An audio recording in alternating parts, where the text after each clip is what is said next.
රකින්නවා 33 කෝටියක් දෙවිවරු ඇයව රකින්නවා 33 කෝටියක් දෙවිවරු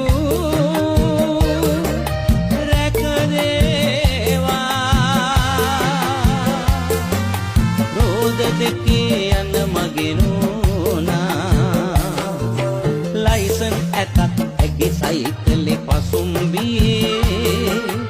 ඈ ගැහෙන වරුව දැක්කම පොලිසියේ